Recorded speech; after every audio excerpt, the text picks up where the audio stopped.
আলহামদুলিল্লাহ, আল্লাহ পাক রব্বুল আলামিনের দরবারে অসংখ্য অগণিত শুকর ও সুজুদ যে আল্লাহ পাক রব্বুল আলামিন আমাদেরকে এত সুন্দর একটি জান্নাতের বাগানের আয়োজন করার তৌফিক দান করেছেন এবং এখানে বসে আমাকে কিছু কথা বলার এবং উত্তর এলাকাবাসীকে কিছু কথা শোনার আল্লাহ তৌফিক দান করেছেন।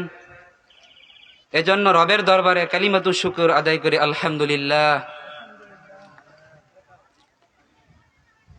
আমি আপনাদের সামনে সূরাতুল আসর তেলাওয়াত করেছি, ওয়াল আসর এই সূরাটি। সূরার আলোকে কিছুক্ষণ কথা বলবো, যদি আপনারা ধৈর্য ধরে শুনেন ইনশাআল্লাহ।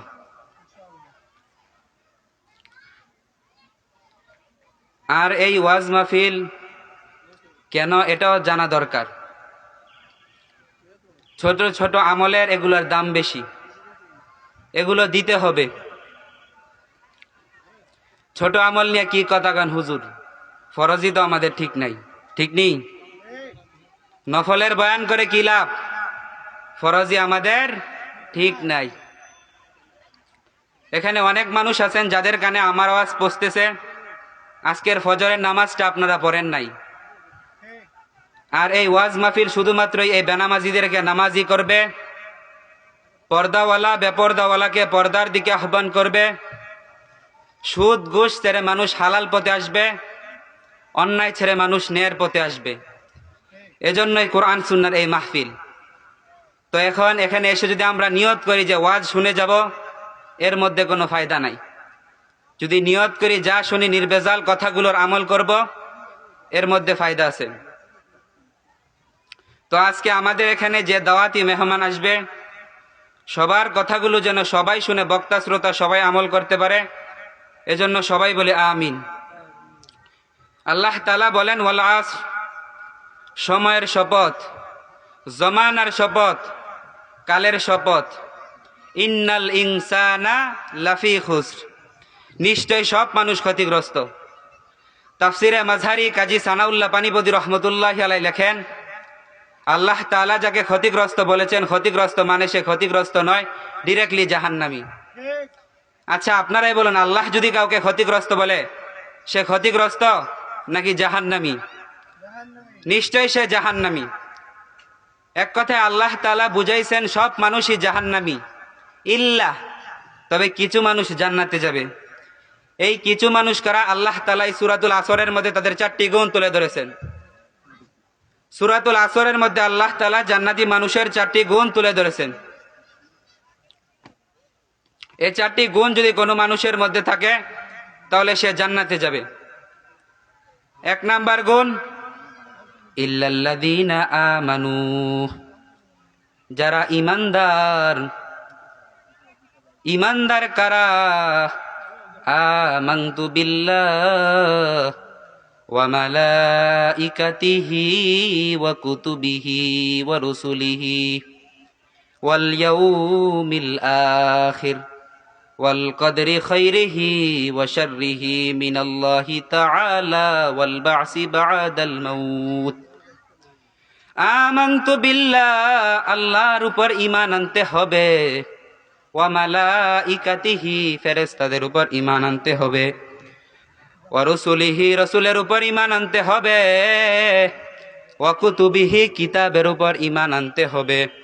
ওয়াল ইয়াউমিল আখির, আখিরাতের উপর ঈমান আনতে হবে।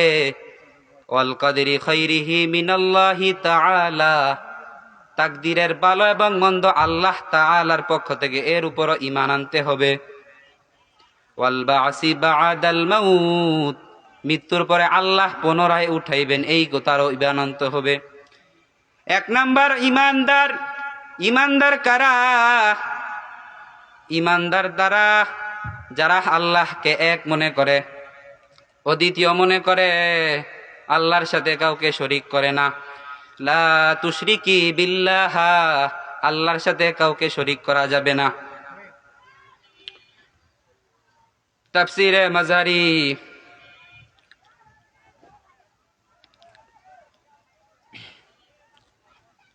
কাজী সানাউল্লাহ পানিপতি রহমতুল্লাহি আলাইহি লেখেন, সূরাতুল আসরের এই 4টি গুণ যদি কোনো মানুষের মধ্যে থাকে তাহলে সে বিনা হিসাবে জান্নাত।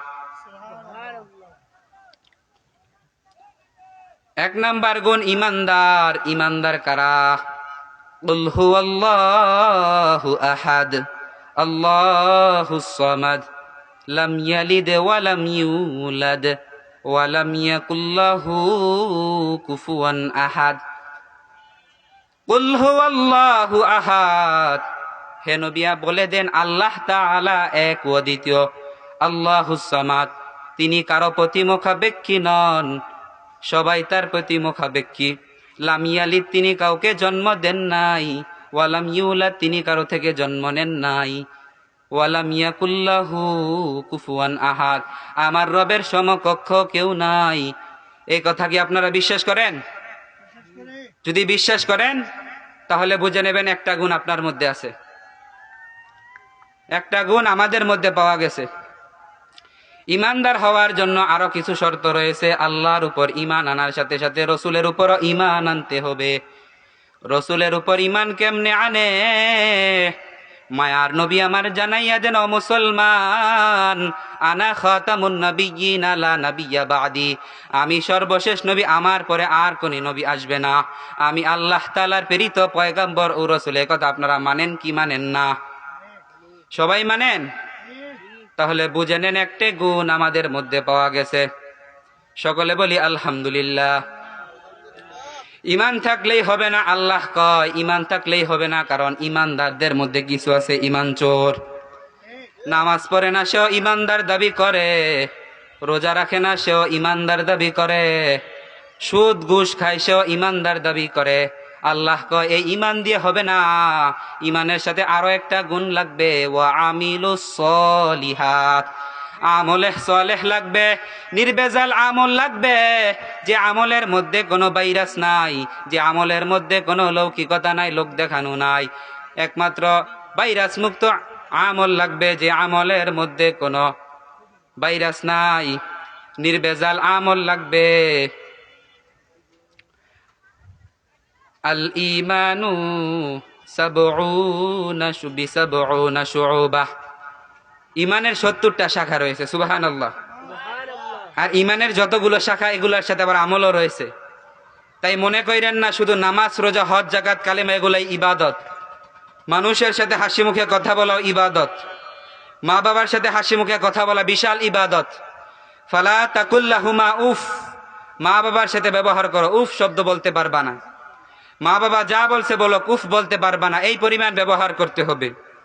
وَقَضَى رَبُّكَ أَلَّا تَعْبُدُوا إِلَّا إِيَّاهُ وَبِالْوَالِدَيْنِ إِحْسَانًا إِمَّا يَبْلُغَنَّ عِندَكَ الْكِبَرَ أَحَدُهُمَا أَوْ كِلَاهُمَا فَلَا تَقُل لَّهُمَا أُفٍّ وَلَا تَنْهَرْهُمَا وَقُل لَّهُمَا قَوْلًا كَرِيمًا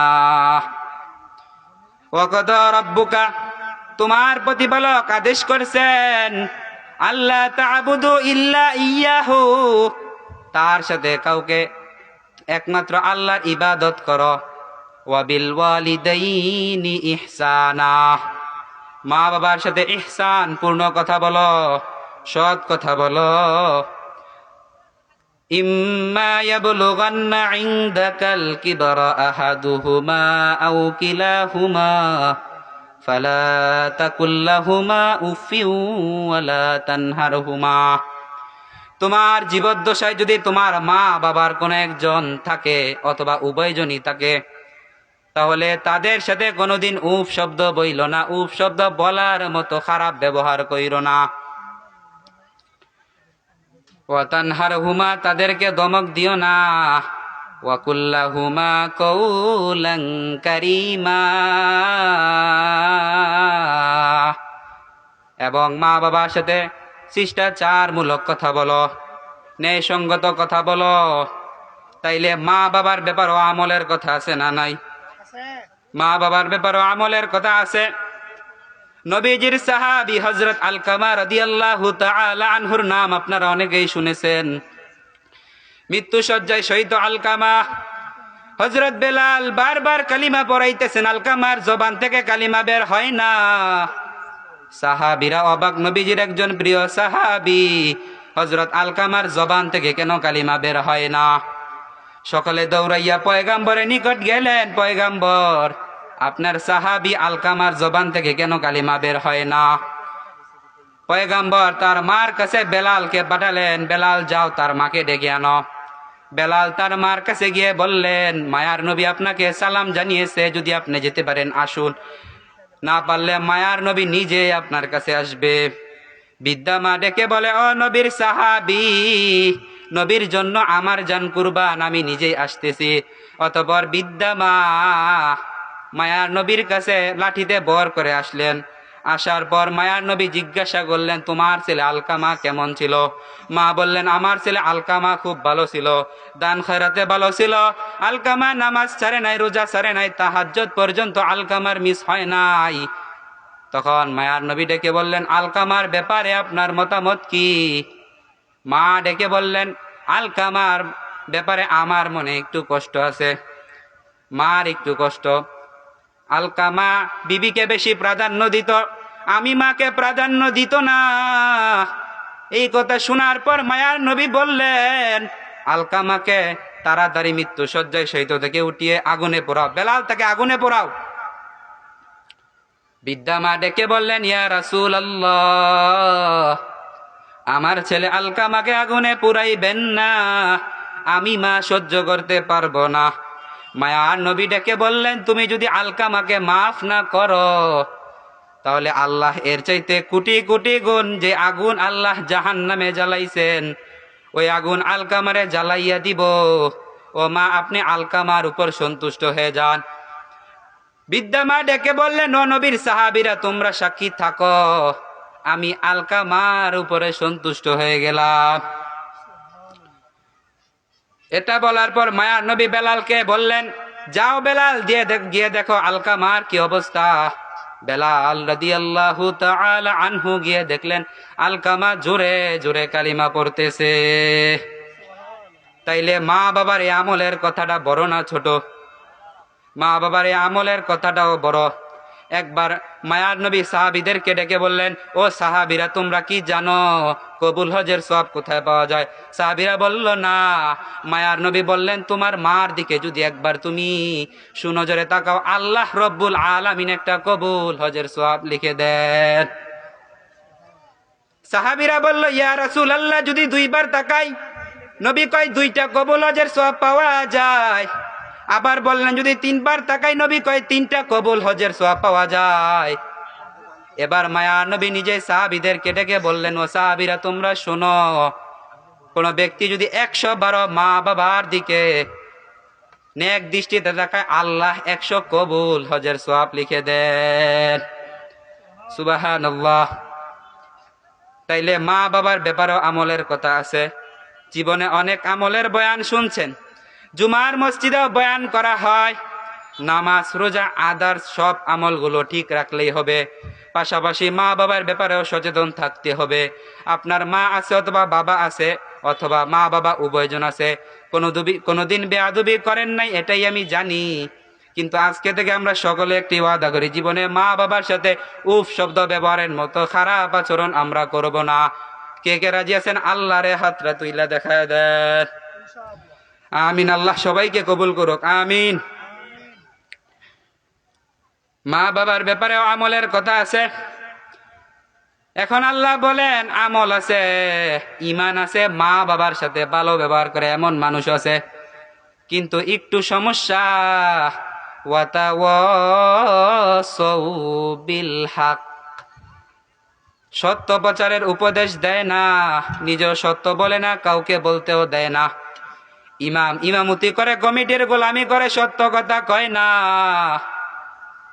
চাকরি থাকবে না। বক্তা হক কথা কয় না কেন? কয় হক কথা কইলে বক্তার দাওয়াত কমে যায়, জেলে যাওয়া লাগতে পারে।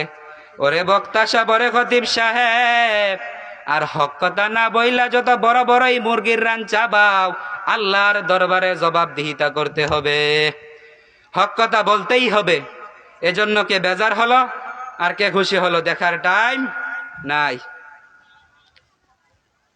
হক কথা বলতেই হবে। কি হবে আলেম হয়ে ইমাম সেজে সমাজেতে, পারো যদি সত্য কথা উচ্চ স্বরে না বলিতে। চাকরির ভয় করো যদি, ছেড়ে দাও ওই না গদি। চাকরির ভয় করো যদি, ছেড়ে দাও ওই না গদি। কি হবে ধোঁকা দিয়ে আল্লাহকে, কি হবে বেঁচে থেকে। অযথা বিদ্যা শিখে যদি না গড়তে পারি শোষণবিহীন সমাজটাকে, কি হবে বেঁচে থেকে। কি হবে লেখালেখি কলমবাজির এই মহড়া, সমাজের আসল চিত্র যদি না যায় তুলে ধরা। কি হবে লেখালেখি কলমবাজির এই মহড়া, সমাজের আসল চিত্র যদি না যায় তুলে ধরা। এর চেয়ে মরাই ভালো, দেশ ছেড়ে যাওয়াই ভালো। এর চেয়ে মরাই ভালো, দেশ ছেড়ে যাওয়াই ভালো। কি হবে বিবেকটাকে ধোঁকা দিয়ে, কি হবে বেঁচে থেকে। অযথা বিদ্যা শিখে যদি না গড়তে পারি শোষণবিহীন সমাজটাকে। এজন্যই বলি হক